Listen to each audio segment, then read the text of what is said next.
O homem acordou do coma de 19 anos e o que ele contou perturbou a todos. Muitos conhecem o ditado de que a única certeza da vida é a morte. Mas existem indivíduos que desafiaram essa noção, sobrevivendo a acidentes e situações inusitadas. E hoje eu te mostro pessoas que sobreviveram ao impossível. Vamos nessa. Número 1. Frane Selak. Nascido em 1929, é como um super-herói de filmes que escapa de inúmeros perigos. Sua série de eventos quase fatais começou em 1962, quando um trem que ele estava descarrilhou, matando 17 pessoas. Mas ele escapou com um braço quebrado. Em 1963, em um voo da Croácia, ele foi sugado para fora quando a porta abriu, sobrevivendo graças a um palheiro. Selak sobreviveu a um acidente de ônibus em 1966, 2 incêndios de carro em 1970 e 1973, um atropelamento em 1995 e um acidente de carro em 1996, ao desviar de um caminhão. Em 2003, ganhou $1 milhão na loteria. Ainda que faltem registros de alguns acidentes, se a história de Selak for verdadeira, é quase como se a morte o perseguisse, mas a sorte sempre estivesse ali, coladinha com ele, de mão dada, né?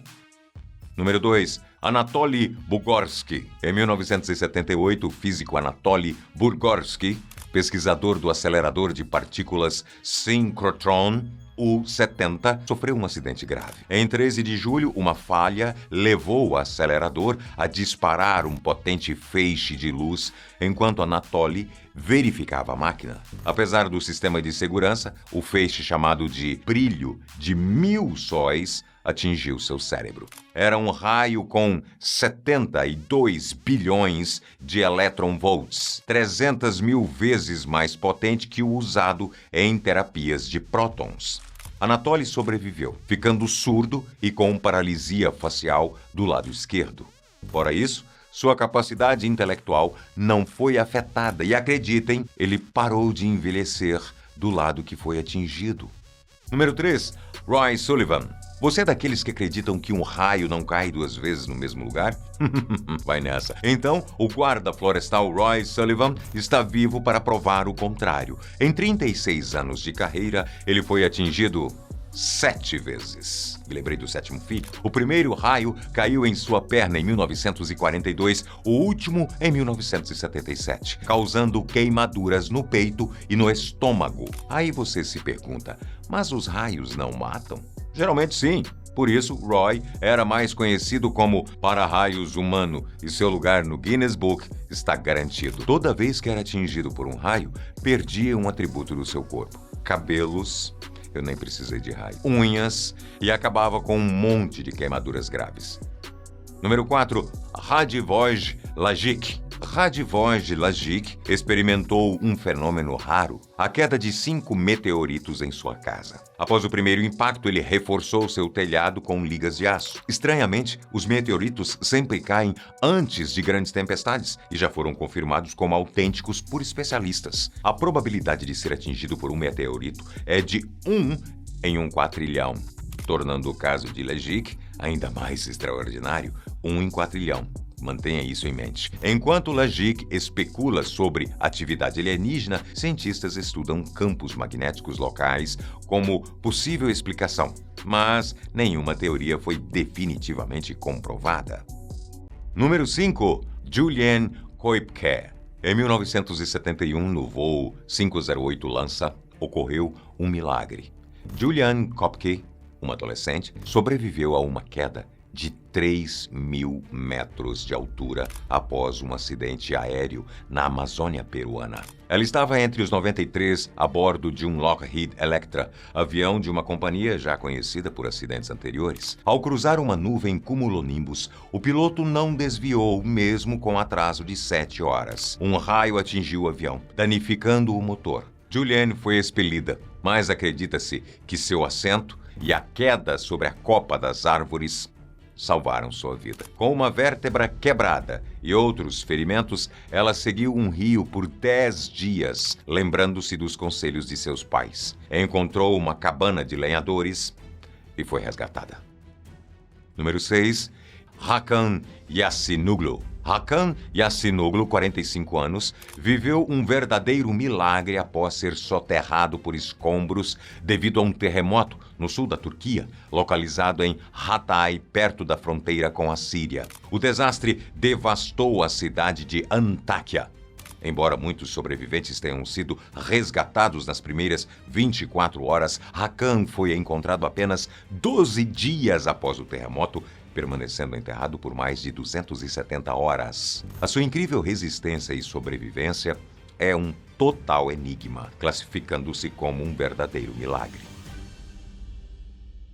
Número 7, Lynn Lee Boymer. A gente já viu um pouco de tudo, mas um bebê que nasceu 2 vezes é realmente fabuloso e foi exatamente o que aconteceu com Lynn Boymer. Quando ainda estava na barriga de sua mãe, ela foi diagnosticada com um teratoma sacrococígeo, um tumor que poderia causar a sua morte, fazendo parar o seu fluxo sanguíneo e enfraquecendo o seu coração. Na tentativa de salvar a criança, os médicos cortaram o abdômen de McCarthy e tiraram metade do corpo do bebê para fora para remover a massa que causava o risco de vida. O procedimento foi feito e em seguida o bebê foi colocado de volta no útero. Milagrosamente o bebê sobreviveu e não houveram complicações para o parto real, que aconteceu poucos dias depois.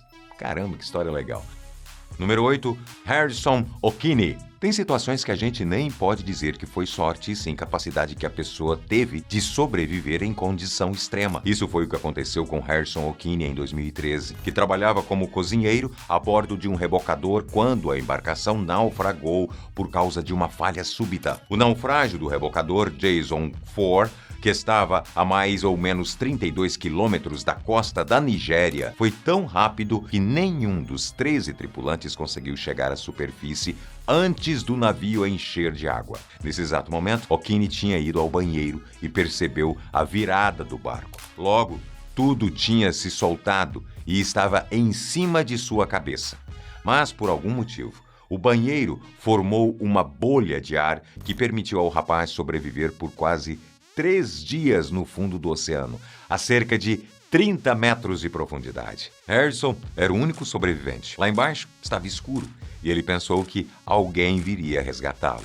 Mas 2 dias se passaram e nada aconteceu. Foi assim por 60 horas, sem comida nem bebida e ciente de que o oxigênio estava acabando. Achando que todos estavam mortos, a dona do rebocador contratou especialistas para recuperar os corpos. Foram enviados 3 mergulhadores para o barco afundado e foi aí que Harrison conseguiu ouvi-los enquanto quebravam as portas para entrar no navio. Ele começou a bater nas paredes da cabine para chamar a atenção deles e foi finalmente resgatado. Número 9, Mauro Prosperi. Em 1994, o pentatleta resolveu enfrentar o deserto do Saara. Encarou o maior desafio de sua vida. A prova, com duração de 6 dias e 250 quilômetros, estava sendo competida por 80 pessoas. As condições do deserto são traiçoeiras e podem ser fatais. Prosperi logo se viu em uma grande tempestade de areia que impossibilitava sua respiração e sua visão. Isso o desorientou e, após esperar 8 horas, percebeu que estava perdido. Com recursos limitados, sobreviveu nos primeiros 2 dias e, em busca de água, recorreu ao sangue de morcegos e sua própria urina. O instinto de sobrevivência o fez alimentar-se de cobras e lagartos encontrados pelo caminho. 8 dias depois, encontrou um oásis e vestígios de humanos, sendo posteriormente resgatado pelo povo Tuareg. Surpreendentemente, ele estava a 291 quilômetros fora da rota da prova na Argélia. Perdido por 10 dias, Mauro perdeu 16 quilos e enfrentou problemas de saúde, mas se recuperou. Incrivelmente, 4 anos depois, ele desafiou a maratona novamente. Número 10, Coolidge Winesat. Inusitado é apelido para essa história. Um homem de 75 anos ficou quase 3 dias preso na fossa do seu banheiro depois que o chão cedeu. Veterano da Segunda Guerra Mundial e zelador aposentado, o homem ficou preso em um buraco com um cheiro pútrido, vermes, cobras, aranhas e ratos. Ele morava sozinho e era praticamente impossível que alguém pudesse ouvir seus gritos de socorro. Por sorte ou por vontade divina, o carteiro Jim Jackson percebeu que a correspondência de Wineshead estava acumulando em sua casa de fazenda e foi investigar. Jackson disse que gritou e encontrou Wineshead, que estava parcialmente paralisado por causa de um pequeno derrame, dobrado e alucinando no fosso. O senhor ficou cerca de 69 horas preso até os bombeiros chegarem para fazer o resgate. Fora o trauma, tudo ficou bem. Número 11, Ron Hunt. Esse é um daqueles casos que a gente vê a foto, mas duvida que seja verdadeira. Ron Hunt estava operando uma broca industrial de 45 centímetros de comprimento quando sofreu um baita acidente de trabalho. Sem equipamentos de segurança adequados, a escada em que ele estava caiu e a broca acabou entrando dentro do seu olho direito e saindo atrás da orelha do mesmo lado. Que cena horrorosa. Por incrível que pareça, mesmo com uma enorme broca industrial dentro da cabeça, Ron permaneceu consciente. Seus colegas de trabalho chamaram uma ambulância e, ao chegar no hospital, Ron foi submetido a uma cirurgia onde o Dr. Paul Ludlow tirou a broca, desparafusando da cabeça de Ron. Por uma sorte inigualável, a broca não perfurou o crânio de Ron e não entrou no cérebro, mas fez com que ele perdesse o seu olho direito. Meu Deus, que loucura! Pode até parecer loucura, mas eu sei que você já pensou ou tem vontade de morar em outro país. Imagina poder trabalhar com o que você já trabalha, mas receber em dólares ou até em euros. Pois é, o especialista de maior referência que domina essa área há anos é meu amigo Daniel Toledo. E no canal dele, ele tira todas as suas dúvidas sobre o processo de visto e de cidadania para brasileiros que querem morar em outro país. Na descrição desse vídeo nós deixamos o link do canal dele. Se inscreva! Número 12, Carlos Rodrigues. Carlos Rodrigues, de 31 anos, não era, digamos, um amigo da lei.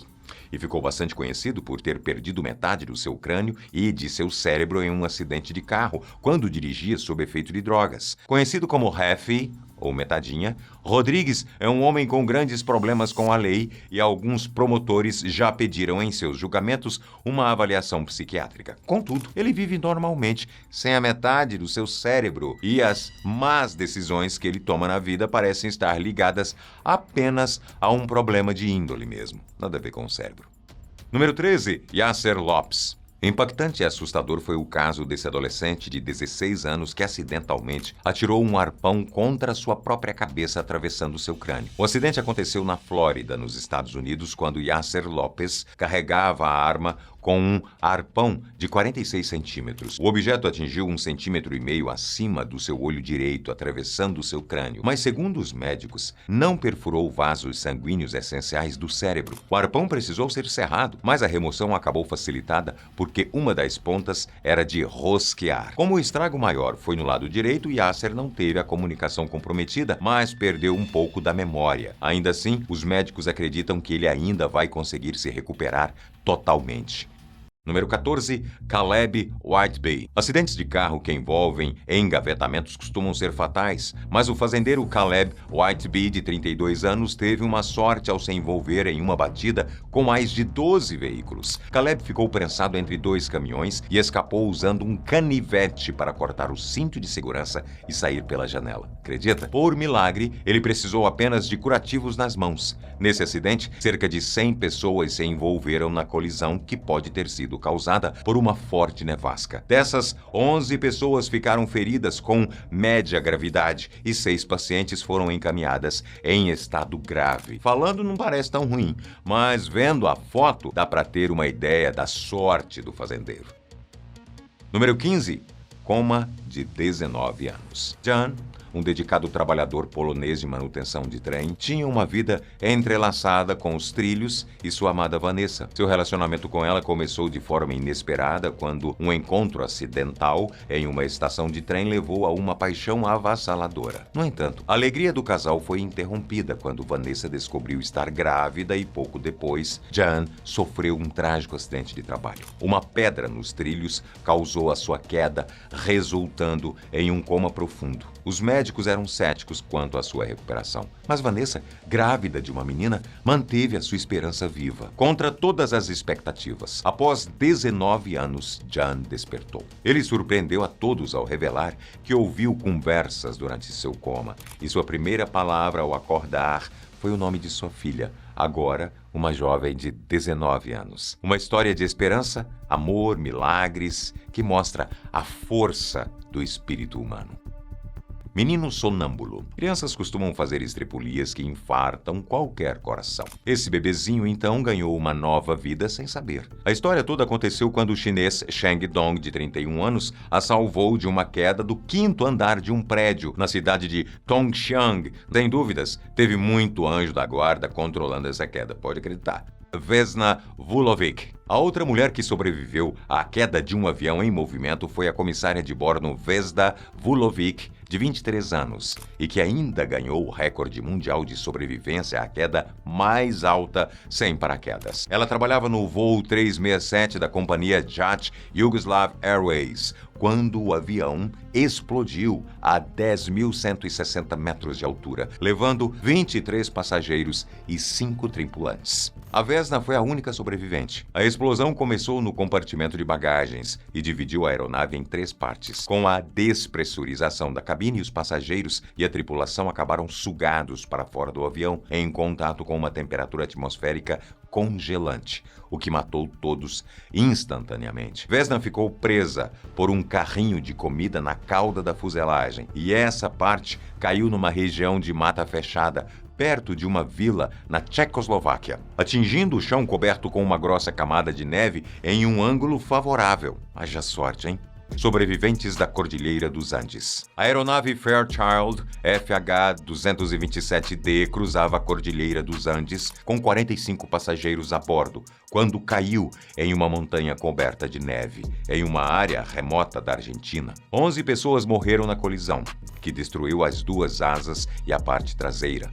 A bordo estavam 19 integrantes do time de rugby Old Christians Club, junto com amigos, parentes e 5 membros da tripulação. No cenário adverso, e sem qualquer sinal de civilização nas proximidades, alguns dos sobreviventes sucumbiram nas horas posteriores devido às baixas temperaturas e à gravidade de seus ferimentos. Eles enfrentaram 72 dias de intensa adversidade, experimentando fome, frio e desespero. Em meio à luta pela sobrevivência e diante da extrema escassez de recursos, fizeram escolhas angustiantes para continuar vivos. A profundidade dessa tragédia e a força humana nela contida foram retratadas no filme Vivos, lançado em 1993, com Ethan Hawke no elenco, capturando a atenção de milhões ao redor do mundo. Se ainda não conhece essa impactante história, vale a pena explorar. Aaron Halston. De tão estranha e fantástica, essa história foi parar no cinema, dando origem a um filme chamado 127 Horas. Era maio de 2003, quando o alpinista experiente Aaron Halston viajou a um canyon em Utah para fazer uma expedição que deveria ter sido bem tranquila. Aaron estava caminhando enquanto descia o Blue John Canyon. Uma rocha suspensa que ele escalava se soltou, esmagando seu braço direito e deixando ele preso contra a parede do canyon. Ele tinha saído para essa aventura sem avisar ninguém. Estava preso e sem ter como pedir ajuda em um lugar que não tinha movimento de pessoas. Naquele momento, a única esperança era tentar se manter vivo ao máximo de tempo possível. Aaron passou 5 dias e 7 horas bebendo o que ainda tinha de sua água e regrando a pouca comida que tinha levado. Por mais que tentasse, era impossível fazer a rocha de 500 quilos se mover no mínimo o necessário para ele puxar o seu braço. Depois de 3 dias tentando e já delirando por causa da desidratação e da dor, a única solução que Aaron encontrou para não morrer ali foi amputar o seu próprio braço. Aaron fez um torniquete, quebrou o osso de seu braço e começou a amputação usando apenas um canivete. Ele perdeu 18 quilos, incluindo 25% de seu sangue. Por sorte, se é que podemos chamar assim, ele foi resgatado 6 horas depois de amputar o seu braço, uma decisão que lhe salvou a vida. Para resgatar o seu braço preso à rocha, foram necessários 13 homens, um guincho e uma furadeira. My name's Erwin Ralston. My parents are Don and Larry Ralston of Englewood, Colorado. Whoever finds this, please make an attempt to get it to them. Bem, hoje eu tô ficando por aqui e não se esqueça de se inscrever aqui no canal e lá no Boco Sétimo Filho, deixar o seu like e ativar as notificações para nos encontrarmos sempre por aqui. Até mais.